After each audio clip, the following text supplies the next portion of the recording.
Ridgemont, Ohio. Small town, about 2 hours southeast of Cleveland. The kind of place that used to mean something. Back in the 70s and 80s, Ridgemont was a steel town. Good jobs, full churches, families on every porch in the summer. You could raise kids there and feel proud about it. But then the plant closed. And then another one closed. And slowly, year after year, people started leaving. By the time this story takes place, Ridgemont had lost nearly half its population. Main Street was mostly boarded up storefronts and dollar stores, the kind of town people drive through without stopping. And right in the middle of it, on a quiet, dead-end street called Maple Terrace, lived Irene Wilson, 72 years old, retired school cafeteria worker, widowed. Her husband Earl passed away 11 years ago. Complications from a factory injury. The plant had already shut down by then. His disability checks barely covered his medications at the end.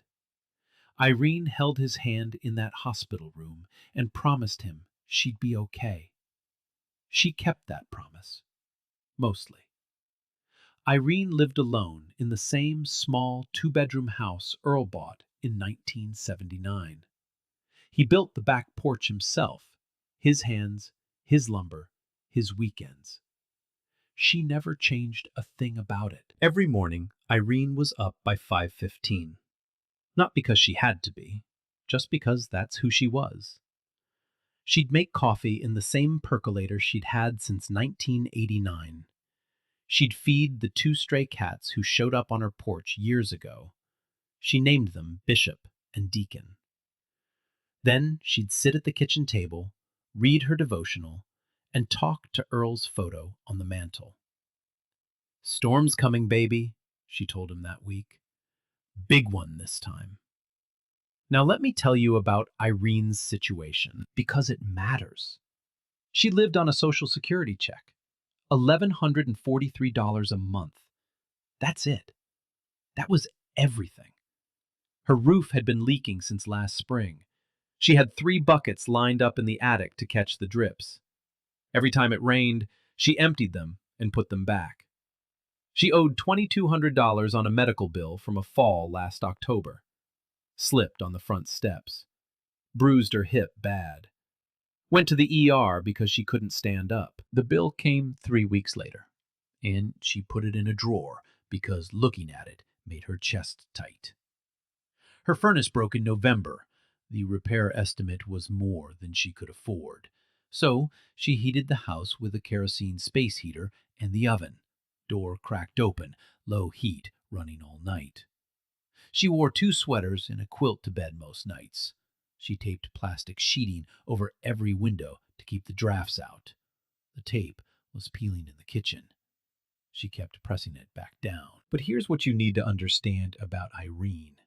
She never complained. Not once.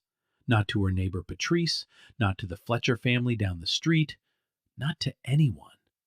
It wasn't denial. It was something deeper than that. Irene believed, truly, all the way down to her bones, that you make do with what you have. And while you're making do, you find a way to help somebody else. That was her code. That was her religion, really. She watched the Fletcher kids after school 3 days a week, so their mama could pick up a second shift at the warehouse. She didn't charge a dime. She left foil-wrapped plates of food on porches when she knew someone was going through it. Didn't knock, didn't wait for a thank you. Just left the plate and walked home. Last summer, she organized the only neighborhood cleanup Maple Terrace had seen in years. She printed flyers at the library. 6 people showed up. She thanked every single one of them, like they'd given her a gift. That was Irene. Invisible to the town council, invisible to the system, forgotten by the church she attended for 40 years. It merged with a parish 25 minutes away, and she couldn't make the drive in winter. She didn't have the internet. She didn't have a cell phone plan with data. She had a landline, a radio, and a TV with people don't. She had a kind of grace that doesn't ask for anything back.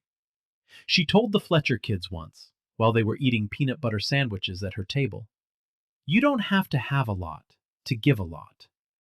She meant every word. Now, the afternoon of February 14th.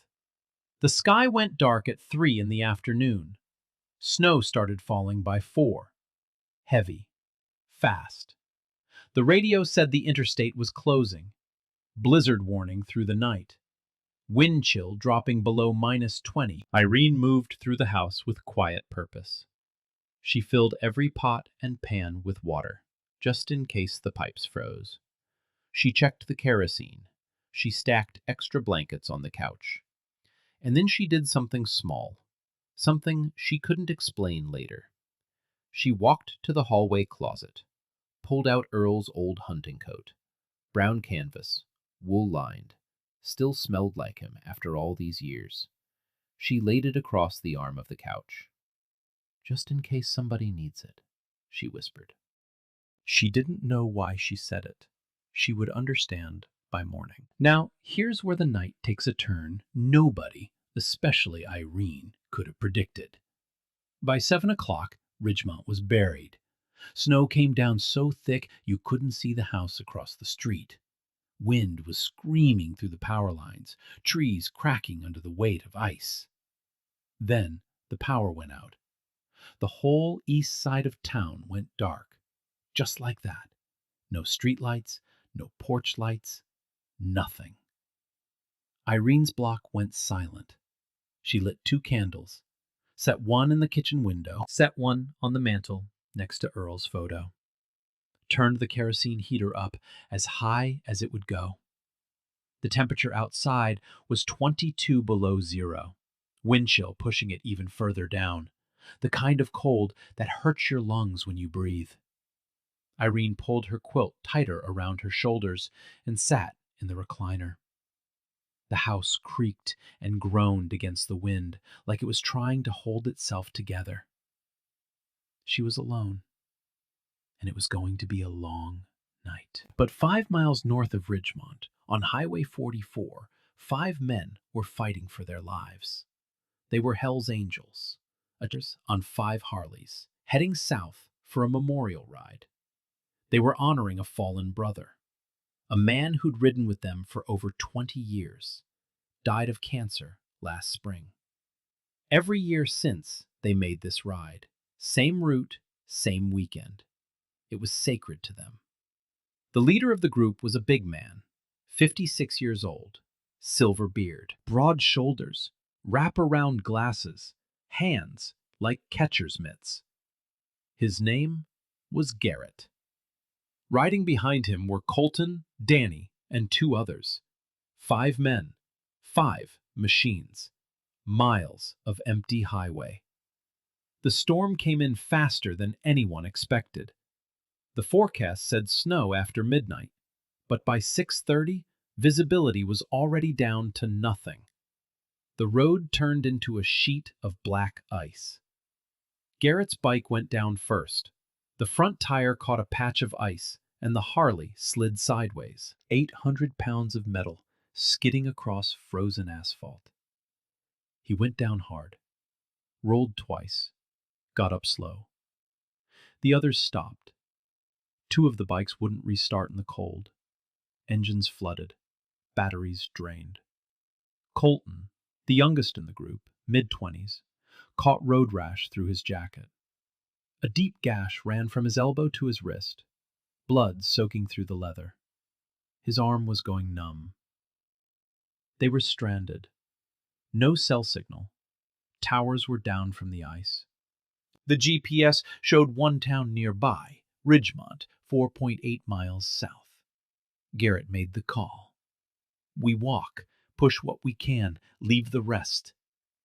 They buried 3 bikes in snowdrifts on the shoulder, pushed 2, started south into the wind. 5 men in leather jackets and boots walking through a blizzard in the dark. Let me be real with you for a second.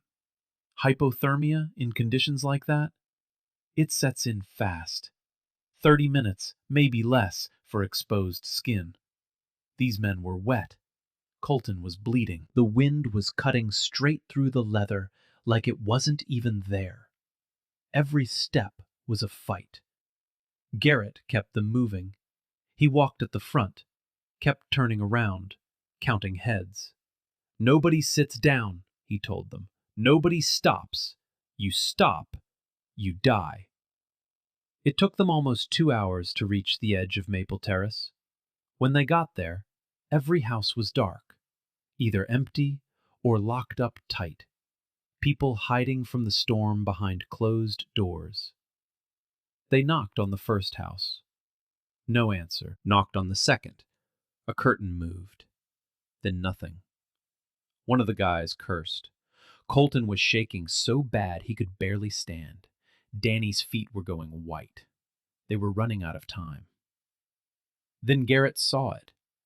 At the end of the block, one small flickering light. A candle in a window. The only light on the entire street. Irene's house. He walked up the porch steps. His boots were caked in 2 inches of ice. Every joint in his body was screaming. He knocked. 3 heavy knocks. The screen door rattled. Inside, Irene heard it. She froze, set down her coffee cup, looked at the door, looked at Earl's photo. She picked up the flashlight from the kitchen counter, walked slowly to the front door, put her hand on the knob, took a breath, opened it. And what she saw, 5 enormous men, leather vests, Hell's Angels patches on their backs, beards, tattoos, snow crusted on every surface of their bodies. One of them was bleeding through his sleeve. 5 white bikers on a black grandmother's porch in the middle of the night. Everything in Irene's life, every story she'd heard, every warning, every reason the world had given her to be afraid, it all stood right there in front of her. Garrett looked at her. His voice was hoarse, barely above a whisper. "Ma'am, I'm real sorry to bother you. We got caught out in the storm. One of my guys is hurt. We just need to get out of the cold." The wind howled behind them. Silence. Irene looked at his face, then at the bleeding young man behind him, then back at Garrett. She opened the door wider. "Well, get in here before you freeze to death. All of you." What happened inside that house over the next 5 hours? That's where this story really begins. 5 men filed through Irene's front door one by one. They filled her small living room completely, shoulders touching walls, heads nearly brushing the ceiling. Snow melted off their boots onto the linoleum. Water pooled around their feet. The whole room smelled like wet leather and frozen road. Irene didn't flinch, not once. She looked at them the way a woman looks at a problem she's already decided to solve. "Sit down wherever you can," she said, "and somebody get that boy to my kitchen table." Colton, the young one with the gash on his arm, was guided to a chair by Danny. His face was pale. His lips had a blue tint. The cut on his forearm was ugly, deep, still bleeding through the torn leather of his jacket. Irene went straight to the bathroom, came back with Earl's old first aid kit from under the sink, a white metal box with a red cross on the front. She'd kept it stocked for 11 years, just in case. She sat down across from Colton, took his arm gently, rolled back the sleeve. He winced. "Hold still, baby," she said. "I've patched up worse." She cleaned the wound with peroxide. Steady hands. No hesitation. The boy hissed through his teeth. She didn't rush. She didn't apologize. She just worked. She tore strips from a clean bedsheet, didn't even think twice about it, and bandaged his arm tight. Neat. Careful. Like she'd been doing this her whole life. "There," she said. That'll hold till you see a real doctor. Then she stood up and went to work on the next problem. Food. She had a pot of chicken soup on the stove. Made it that afternoon. Enough for maybe 2 servings. Her dinner tonight and lunch tomorrow. She looked at the pot, looked at the 5 men in her living room, did the math in her head. Then she added water, opened a can of kidney beans from the pantry, poured in a cup of rice, stirred it all together, and turned the flame up. She pulled out a sleeve of saltine crackers, half a loaf of bread, a jar of pickles she'd canned last summer. She served them first, every one of them. Bowls of soup, crackers on the side, bread torn into pieces. She did not make a bowl for herself. Garrett noticed. "Ma'am, aren't you going to eat?" "I had a big lunch," she said. She hadn't. Now the cold. These men were soaked through, shivering down to their bones. Colton's teeth were chattering so hard you could hear it across the room. Irene moved through the house, pulling every warm thing she could find. Quilts from both beds, a wool blanket from the hallway closet, an old Afghan her mother had crocheted 40 years ago. Then she went to the couch, picked up Earl's hunting coat, the one she'd laid out that afternoon without knowing why. She walked over to Garrett. He was the biggest, the coldest, standing by the wall because there wasn't room for him to sit. She held out the coat. "Put this on," she said. "It was my husband's." Garrett looked at her, looked at the coat. Something passed across his face, an emotion he wasn't used to showing. He took it, put it on. It fit almost perfectly. "Thank you, ma'am," he said quietly. Then Irene turned to Danny. His boots were off. His feet were white. Early frostbite. She knelt down on the floor, a 72-year-old woman, on her knees, on cold linoleum, and took his feet between her palms. She rubbed them, slow, firm, working the blood back in. Danny stared at her, didn't say a word. His eyes were red. She rubbed until the color started coming back. Then she pulled off her own wool socks, the ones she was wearing, and put them on his feet. "Those are my good socks," she said. "Don't you go running off with them." Danny laughed. It was the first time any of them had laughed in hours. Now, while all this was happening, Garrett was watching. He didn't say much. He just watched. He noticed the 3 buckets in the hallway, lined up under brown water stains on the ceiling. The roof was leaking. He noticed the plastic sheeting taped over the windows, peeling at the edges. He noticed there was no furnace running, just a kerosene heater in the corner doing its best. He noticed the framed photos on the wall. Irene and Earl on their wedding day. A group shot from the school cafeteria. Irene in a hairnet, smiling, surrounded by kids. And he noticed something on the floor, under the kitchen table.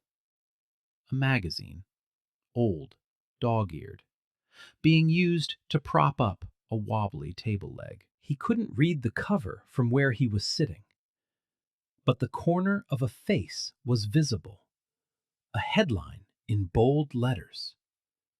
He didn't think about it. Not yet. Irene hung the men's vests near the kerosene heater to dry. As she draped Garrett's vest over a chair, she noticed the back. The big patch, the Hells Angels' death head.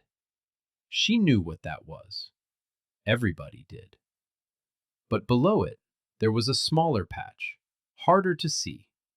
A letter, looked like a T, inside some kind of gear shape. Then he saw the name, Colleen Dwyer, the veteran labor nurse he had hired 8 months ago. The one staff member present for every consultation, every scan, every argument. Her voice was low, urgent, barely a whisper, the voice of someone about to cross a line who had decided to cross it anyway. Mr. Bellamy, that woman who came to the gate this morning. I heard every word she said to Dr. Caldwell. She described your wife's condition with more precision than anyone on this team. A silence settled over the room. Not awkward, just honest. Garrett looked at her and nodded. Something connected between them in that moment.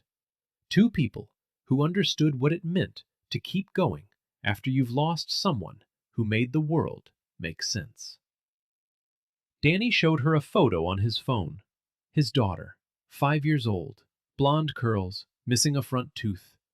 Colton talked about his mom, lived alone in Pennsylvania. He called her every Sunday. Irene listened to every word like it mattered, because to her, it did. That's who she was. The kind of person who made you feel like what you said was important. By 1 in the morning, the men were asleep, stretched out on her floor, her couch, her recliner. 5 massive men, crammed into a tiny living room, wrapped in quilts and afghans. Irene didn't sleep. She sat at the kitchen table, kept the kerosene heater going, watched the candle, listened to the wind, made sure the house stayed warm. She kept watch over 5 strangers like they were her own family. At 3 in the morning, she stood up, quietly, went to the kitchen. She took the last of her flour, the last of her sugar, a little bit of buttermilk, and she made biscuits, homemade, from scratch, on the gas stove at 3 a.m. in the middle of a blizzard. She set them on a plate, covered them with a clean towel, put them on the counter for morning. Then she sat back down and waited for the sun. Okay, wait. Hold on. I need to pause right here. This woman gave away everything she had. Her food, her blankets, her husband's coat. And she's baking biscuits at 3 a.m. for strangers? Bro, if that was me, I don't know if I could do that. Real talk. When the sun came up, the storm was over. But what Garrett did next, that's when Irene realized this was no ordinary group of bikers. Morning light came through the plastic-covered windows. Soft. Golden. The wind had stopped. 2 feet of snow on the ground, but the sky was clear for the first time in 14 hours. The men woke up one by one. Stiff. Sore. Blinking in the light. And then they smelled it. Coffee. Irene's last can of Folgers and biscuits. Warm, golden, sitting on a plate with strawberry preserve she'd canned last summer. 5 massive bikers crammed around a kitchen table built for 2. Elbows bumping, knees against the wall, eating biscuits with homemade jam like it was the best meal of their lives. Because right then, it was. Colton ate 3. Danny closed his eyes on the first bite. One of the other guys just shook his head and whispered, "Man." Irene stood by the stove, watching them eat, sipping her coffee, a small smile on her face. This was her gift. Not the food itself, but knowing she'd kept them alive through the night. When they finished, Garrett pushed back from the table. He reached into his vest, dry now from hanging near the heater, pulled out a thick fold of cash, hundreds, at least $1,500. He set it on the table. "Ma'am, this is for everything you did last night. Please take it." Irene looked at the money, didn't touch it. She pushed it back across the table, slow, steady, no hesitation. "Put that away," she said, firm, not angry, just clear. "I didn't help you for money. I helped you because you needed help. That's the beginning and the end of it."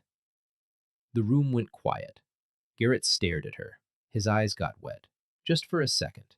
He blinked it away, the kind of man who hadn't cried in front of anyone in decades. He nodded, put the money back. Then he did something none of his men expected. He pulled out a small notebook from his inside pocket. Not a napkin, a leather-bound notebook. Dark brown, gold-edged pages. The kind of thing you'd see in a boardroom, not on a biker. Can I have your name, ma'am? Irene Wilson. He wrote it down. Careful, deliberate. Asked for her address. Irene laughed. Honey, you don't owe me a thing. Just in case I want to send a thank you, he said. She gave it to him.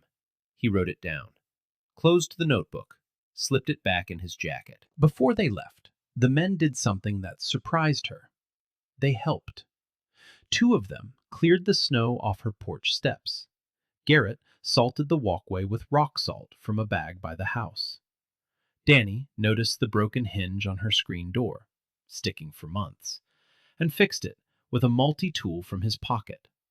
Didn't ask, just did it. Colton was the last one out. He stopped, turned around, squeezed Irene's hand, his bandaged arm still wrapped in her bedsheet strips. You remind me of my grandma, he said, voice cracking. Irene patted his arm. You call your mama when you get home. You hear me? He nodded, couldn't speak, walked out. She stood in the doorway and watched them go. 5 figures in black leather walking through white snow, getting smaller until the road curved and they disappeared. Irene went back inside, closed the door, sat at the kitchen table, finished her coffee. Alone.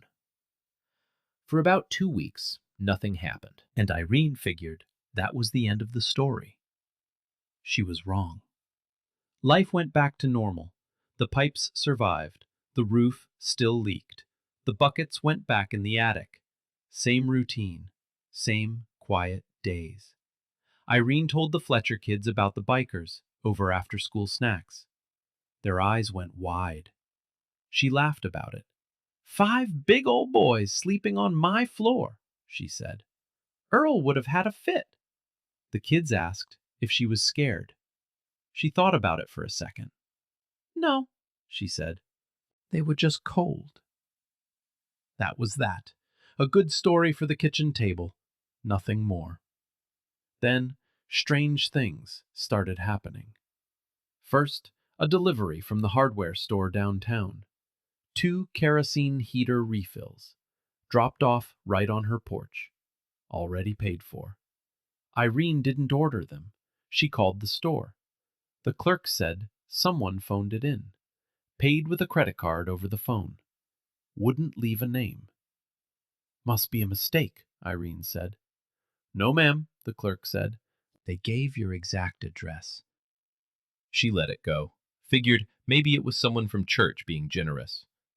Then, a week later, a truck pulled up on Maple Terrace. White truck, logo on the side. A roofing company. 2-man crew. They knocked on Irene's door and told her they'd been contracted to do a courtesy inspection on her roof. Irene stood in the doorway with her arms crossed. Contracted by who? The foreman checked his paperwork, flipped a page, ran his finger along a line. Client is listed as Trident Holdings. Irene frowned. Never heard of them. That's all I got, ma'am. They just want us to take a look. No charge to you. She was suspicious. But the roof was leaking. Had been for months. So she let them up. They took photos, measured, made notes, thanked her, and left. That evening, Irene mentioned it to her neighbor Patrice over the fence. Trident Holdings, Patrice said. That sounds like one of those big investment companies. Irene waved it off. Probably some kind of scam. But something nagged at her that night. She went to the kitchen, looked at the wobbly table, bent down, and pulled out the old magazine she'd been using to prop up the leg. She held it up, looked at the cover for the first time in months. America's Most Unconventional CEOs. A row of small photos along the bottom. Faces she didn't recognize. Names she'd never heard. She stared at it for a moment. Something flickered at the edge of her mind. Something she couldn't quite reach. Then she shook her head, put the magazine back under the table leg, and went to bed. And then, one morning, 3 weeks after the blizzard, a black SUV pulled up on Maple Terrace. and everything Irene thought she knew about that night changed. It was a Tuesday, just after 10 in the morning. Irene was washing dishes at the kitchen sink when she heard it. An engine, low and heavy. Not the kind of car you heard on this street. She looked out the window. A black Cadillac Escalade with tinted windows was parked in front of her house. Brand new, chrome wheels, still shining like it just rolled off a lot. Neighbors noticed. Patrice came to her front porch. The woman across the street pulled back her curtain. A car like that on Maple Terrace meant something, and it was never good news. Two men in dark suits stepped out of the back seat. They stood by the car, hands folded, sunglasses, like the Secret Service. Then the front passenger door opened, and a man stepped out. Tall, broad shoulders, clean-shaven, silver hair cut short, wearing a tailored charcoal overcoat and polished shoes. Irene didn't recognize him, not at first. He looked like he'd just walked off the cover of a business magazine. And in a way, he had. He walked up her porch steps, same steps he'd climbed 3 weeks ago, caked in ice, half frozen to death. This time, his shoes were dry. His back was straight. His face was calm. He knocked. 2 knocks. Gentle this time. Irene opened the door, looked at him, looked at the Escalade, looked at the suits standing by the car. Then she looked back at his face. Something clicked. The eyes. She recognized the eyes. "Well, I'll be," she said slowly. "The biker." Garrett smiled. "Yes, ma'am." He stood there in her doorway, the same doorway where he'd stood, shaking and half dead, 3 weeks ago, and he introduced himself properly. His full name was Garrett Sullivan. He was the founder and CEO of Trident Holdings, a logistics and infrastructure conglomerate based out of Columbus, Ohio. He started the company at 29 years old in a rented warehouse with 2 employees and a used truck. 26 years later, that company was worth $2.8 billion, 4,000 employees across 6 states. Garrett Sullivan was one of the most powerful businessmen in Ohio, and 3 weeks ago, he was freezing to death on Irene Wilson's porch. Irene's eyes went wide. She looked at the Escalade again, then the suits, then back at Garrett. "You're telling me you're some kind of CEO, ma'am." He said it simply, no flash, no ego. But that night, I was just a man who was freezing to death. And you saved my life. Irene put her hand on the doorframe, steadied herself.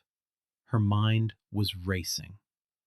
The memorial ride, his brother, the fallen one they were honoring, had been a lifelong Hells Angels member. Died of cancer last year. Same route, same weekend. No bodyguards, no Escalade, just leather and the road. That's who he was on that night. Not a CEO, just a brother honoring a brother. But now, standing in her doorway in a charcoal overcoat, the other side of him was showing. And suddenly the pieces started falling into place. The patch on his vest, the small T inside a gear shape. That wasn't a biker patch. That was the Trident Holdings logo. Irene had looked right at it and hung it by the heater to dry. The leather notebook, dark brown, gold-edged pages. That wasn't a journal. That was his daily planner. The kind a man carries when his schedule runs a 4,000-person company. The way he said, "Yes, ma'am." The way he took his boots off at the door. The way he folded the quilt she gave him. The way he silenced his guy with a look when feet went on the couch.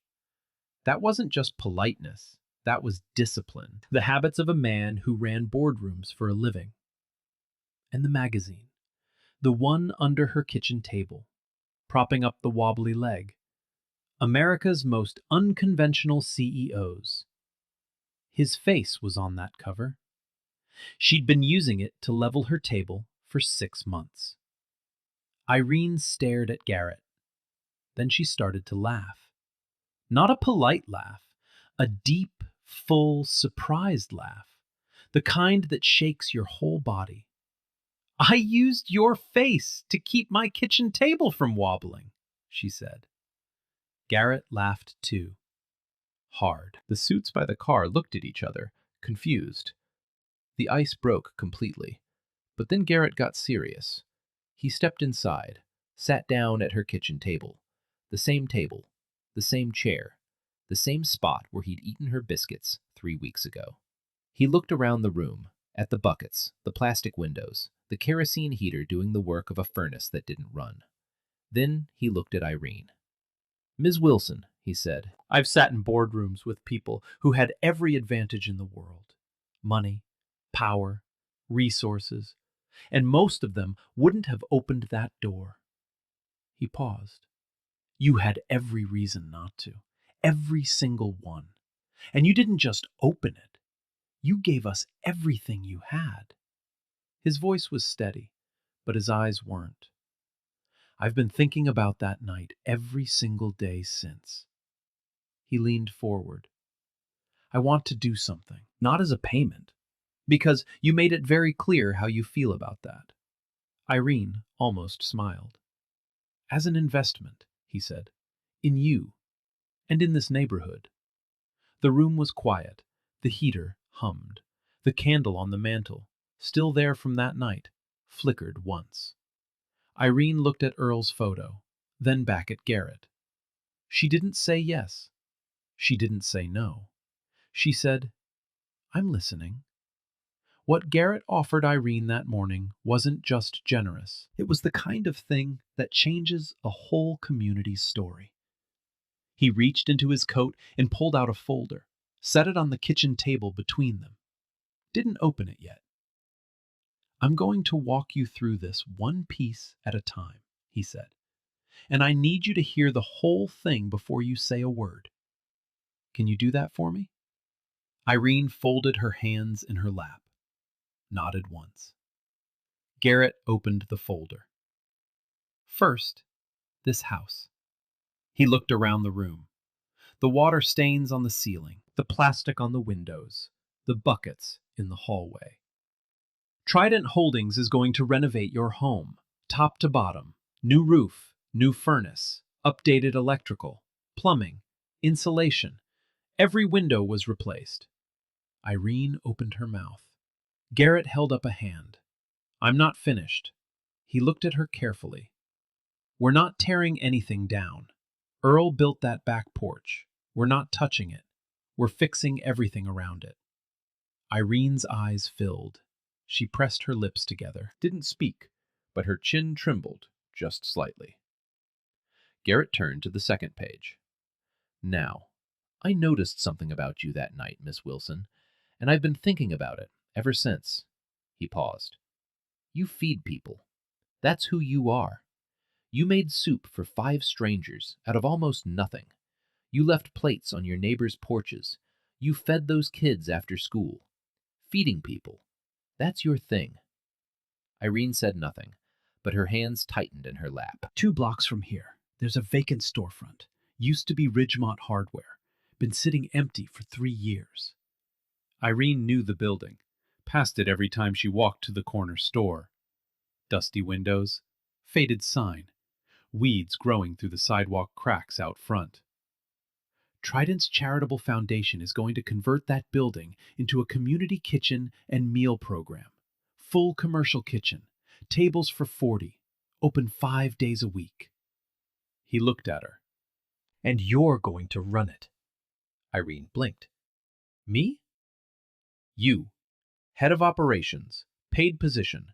You'll have a staff of 5, all hired from this neighborhood. We'll cover everything: rent, utilities, equipment, food supply, for the first 3 years. After that, we transition to a sustainable model with local partnerships." Irene stared at him. Her mouth was slightly open. No words came out.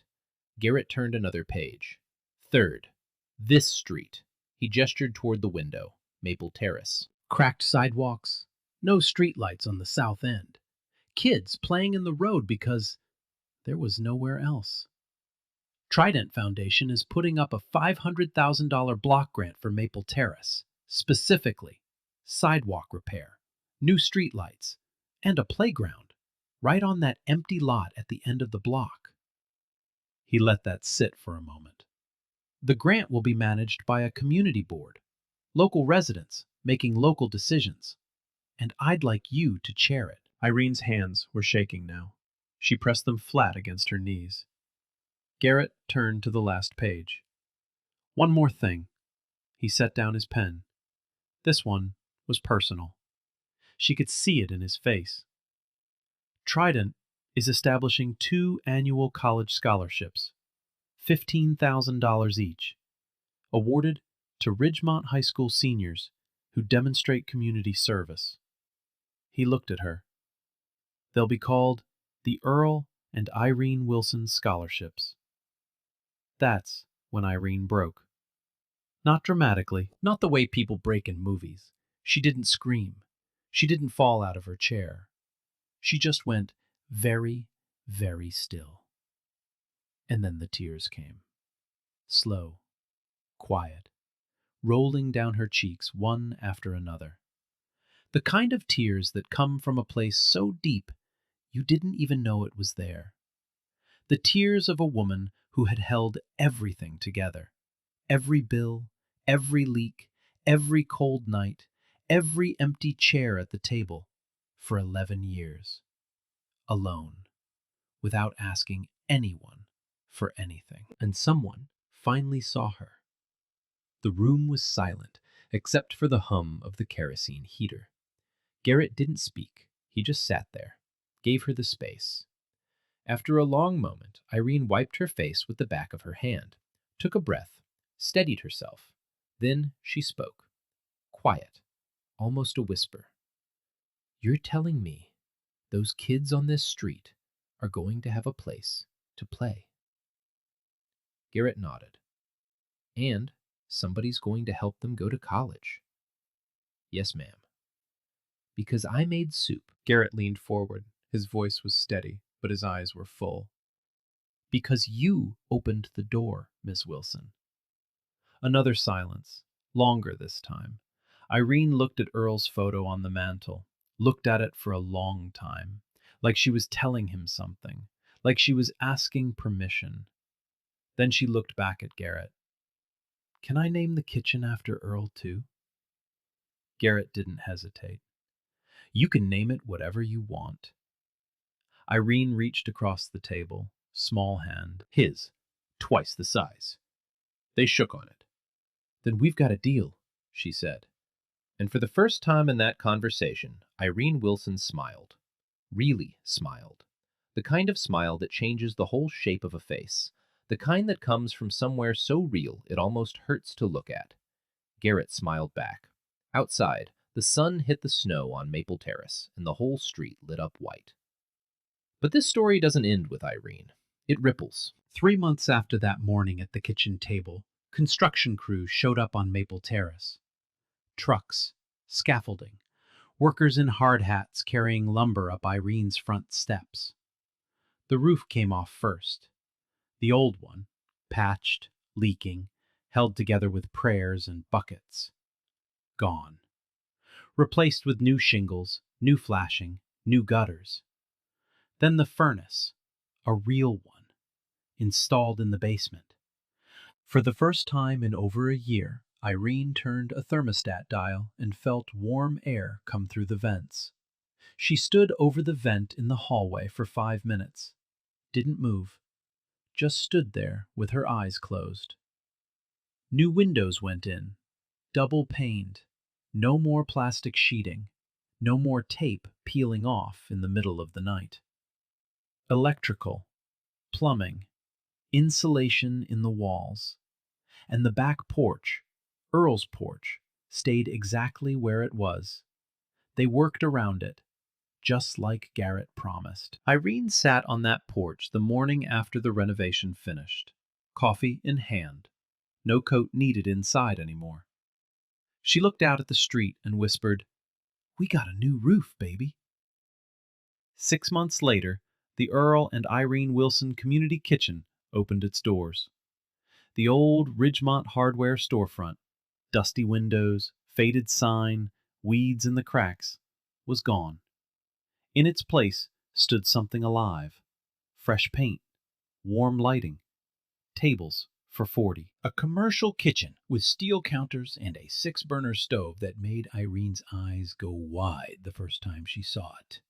A sign hung above the front door, hand-painted, simple: The Earl and Irene Wilson Community Kitchen. Irene was there at 6 a.m. on opening day, wearing an apron that said head chef, even though she told everyone she was just warming things up. 200 people came through that first day. Single mothers from the east side who hadn't sat down for a meal in weeks. Elderly folks who hadn't eaten with company in months. Teenagers who came in after school because it was warm and somebody actually asked how their day was. Local news showed up. Camera crew, reporter. They asked Irene how it felt. She said, "It feels like Tuesday. We're just feeding people." The story aired that night. Phones started ringing. 2 blocks away, the empty lot at the end of Maple Terrace became a playground. Small but perfect. A swing set, a climbing wall, rubber surfacing so the kids wouldn't scrape their knees. The Fletcher kids were the first ones on it, running, screaming, laughing so loud you could hear them from Irene's porch. Patrice, Irene's neighbor, organized a Saturday morning porch and play. Parents sat on their stoops, watched the kids, talked to each other. Something that hadn't happened on that block in years. New streetlights went up on the south end. Sidewalks got repaired. For the first time in a long time, Maple Terrace looked like a place where people wanted to be. Spring came. The first 2 Earl and Irene Wilson scholarships were announced at the Ridgemont High Senior Assembly. One went to a girl named Tamara Davis. Wanted to study nursing. First person in her family to go to college. The other went to Wesley Moore. Planned to study civil engineering. Wanted to come back and build things in towns like Ridgemont. Irene presented the awards. She stood at the podium, tiny, silver-haired, hands shaking just a little, and looked at those 2 kids. "Your job isn't to pay this back," she said. "Your job is to pass it on." The auditorium was silent. Then it wasn't. The bikers came back too. Garrett, Danny, Colton, all of them, leather cuts on, riding in on a clear Saturday morning for the kitchen's opening weekend. They sat at a table, ate Irene's soup, same recipe from that night. Colton took a spoonful and grinned, "Still better than my mom's." Danny brought his daughter this time, 5 years old, blonde curls. Irene hugged that little girl like she'd known her all her life. A Columbus TV station picked up the story, then a regional newspaper. Then it screenshot after screenshot. Garrett's company launched an annual initiative, Open Door Day.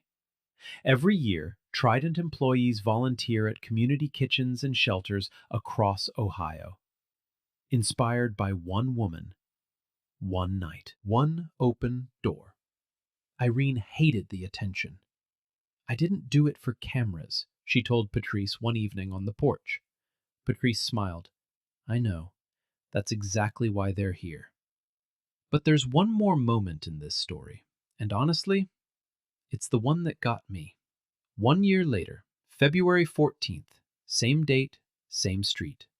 Another snowstorm rolled through Ridgemont. Not as bad as last year, but bitter cold, heavy snow. The kind of night that empties the streets and locks the doors. But one door stayed open. The Earl and Irene Wilson Community Kitchen. Lights on, heat running, soup on the stove. Irene kept it open late that night. She didn't have to. Nobody asked her to. She just looked at the weather report that afternoon and said, somebody might need a warm place tonight. So she stayed. She made a double batch of soup, stacked blankets by the door, put coffee on, wiped down the tables, and turned every light on so the building glowed from the street. It was quiet. A few regulars came through early, ate, thanked her, went home before the snow got worse. By 9 o'clock, Irene was alone. She stood at the counter, wiping a bowl that was already clean, listening to the wind outside. Then, at 9:15 p.m., a knock on the door. Almost the exact same time. Almost the exact same sound. 1 year to the night. Irene set down the bowl, walked to the door, opened it. A young woman, mid-20s, white, shivering so hard she could barely stand, hold a toddler wrapped in a blanket against her chest. The child's face was red from the cold. My car broke down, the woman said. Her voice was barely there. On the highway. We walked. I don't know how far. I saw the light. She was crying. Not from sadness, from relief, from being so cold and so scared and finally finding a door that was open. Irene didn't hesitate, not for 1 second. Same voice, same words, 1 year later. Well, get in here before you freeze to death. She took the child, wrapped him in a warm blanket, set him in a chair by the heater, heated soup, poured coffee, called a tow truck.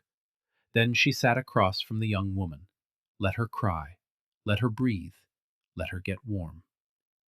The woman looked at Irene through wet eyes. Why are you being so kind to me? Irene smiled, soft, steady. Somebody knocked on my door once too, she said. This is just what we do here. Outside, the snow kept falling. The wind pushed against the windows. But inside the kitchen, warm light, warm soup, 2 people at a table. The sign above the door glowed in the storm. The Earl and Irene Wilson Community Kitchen. Irene picked up the ladle, poured 2 more bowls, and they ate together. Yo, I'm not gonna lie. This story messed me up a little. Like, this grandma was broke, barely making it, and she still gave everything to 5 dudes she never met. No flex, no clout, just because.